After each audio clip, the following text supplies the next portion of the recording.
Elections లో మళ్ళీ NDA గెలవడం, మళ్ళీ నరేంద్ర మోడీకి అవకాశం రావడం, ప్రజలు ఇచ్చినటువంటి తీర్పును మేము తప్పనిసరిగా సహకరిస్తాము. అదేవిధంగా ప్రధానమంత్రి గారు గత 10 ఏళ్ళు ప్రధానమంత్రిగా ఓబీసీ ప్రధానమంత్రిగా ఉన్నారు, కానీ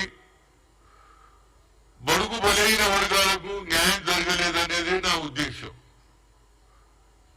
అదే రాహుల్ గాంధీ గారు కన్యాకుమారి నుంచి కశ్మీర్ వరకు నడిచిన తర్వాత రైతుల సమస్య, నిరుద్యోగుల సమస్య, బడుగు బలహీన వర్గాల సమస్య తెలుసుకున్నటువంటి వ్యక్తిగా మేము పవర్లో వస్తే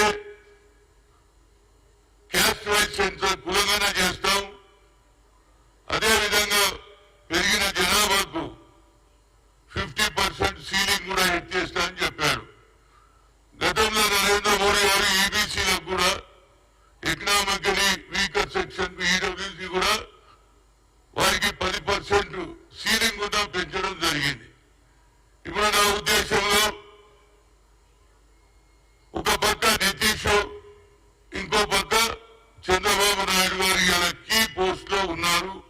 వారిని ఇవాళ నేను ఇప్పుడు పార్లమెంట్ సమావేశంలో అక్కడ జరిగినటువంటి సన్నివేశం చూస్తూ ఉంటే ఎక్కువ ఇంపార్టెన్స్ చంద్రబాబుకు, నితీష్ కి ఇచ్చారు. నితీష్ కూడా తన రాష్ట్రంలో కులగన చేస్తే 67% వచ్చింది ఆయన. అదేవిధంగా చంద్రబాబు నాయుడు ఎన్టీ రామారావు టైంలో వారు కూడా మేము బీసీలము అని చెప్పారు. అదేవిధంగా రాజీవ్ గాంధీ గారు పంచాయతీరాజ్ వ్యవస్థలో అమెండ్మెంట్ తీసుకొచ్చి మహిళలకు కూడా రిజర్వేషన్ ఇవ్వాలని ఆలోచన చేశారు. కనుక ఇవాళ ఇంపార్టెంట్ పాయింట్ ఏంటంటే రాహుల్ గాంధీ గారు ఏదైతే ఆలోచన చేశారో ఆ ఆలోచనకు తప్పనిసరిగా ఓబీసీ ఎంపీస్ కన్వీనర్ గా మారి గతంలో యూపీఏ ప్రభుత్వం, సోనియా గాంధీ ప్రభుత్వం, మన్మోహన్ సింగ్ ప్రభుత్వం చైర్మన్ గా సోనియా గాంధీ, మన్మోహన్ సింగ్ ప్రధానమంత్రిగా ఆ రోజులలో IIT, IIM, All India Institute of Medical Sciences లో రిజర్వేషన్ లేదని సుప్రీంకోర్టు కొట్టేసింది. కానీ ఆ తర్వాత మాకు దిక్కు లేదు. ఎందుకంటే talent is not anybody's property, God has given to everybody అని మేము సోనియా గాంధీకి రిక్వెస్ట్ చేస్తే ఏం చేయాలన్నది. మన్మోహన్ సింగ్ గారు చెప్పండి మేడం, పార్లమెంట్ లో బిల్లు వస్తే పాస్ అవుతుందన్న. అన్ని రాజకీయ పార్టీలు వచ్చాయి, అన్ని రాజకీయ కలిసాం, బిల్లు కూడా పాస్ అయింది. దానివల్ల ఇవాళ ఐఐటి, అదేవిధంగా all India Institute of medical science లో డాక్టర్లు అవుతున్నారు. అదేవిధంగా ఐఐటీలో చదివినటువంటి పాస్ అయ్యి ఉద్యోగాలలో 1,40,000, 1,50,000 సంపాదిస్తున్నారు.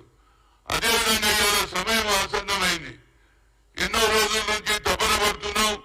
1993లో మండల్ కమిషన్ వచ్చింది, కానీ ఇప్పటి వరకు 20% మేము దాటలేము, కాదు డబుల్ డిజిటే దాటలేము. దానికి రాహుల్ గాంధీ గారు కూడా ఆనాడు ఉన్నటువంటి మీరా కుమారి స్పీకర్ కు చెప్పి సెపరేట్ చేశాం. Parliament committee for OBC, parliament committee for SC, parliament committee for ST చేశాం. అప్పుడు మాకు లెక్కలు తెలిసినాయి. కనుక ఇవాళ నితీష్ గాని, అదేవిధంగా చంద్రబాబు నాయుడు ఇప్పటికీ ఎన్టీ రామారావు గురించి చెప్తాం, ఎన్టీ రామారావు గురించి మాట్లాడతారు. కాబట్టి ఆయన ఆలోచన కూడా రాజీవ్ గాంధీ ఏ ఆలోచన ఉందో అదే ఆలోచనలో ఆయన కూడా ఉండే తప్పనిసరిగా క్యాస్ట్ వైజ్ సెన్సర్ చేయాలి.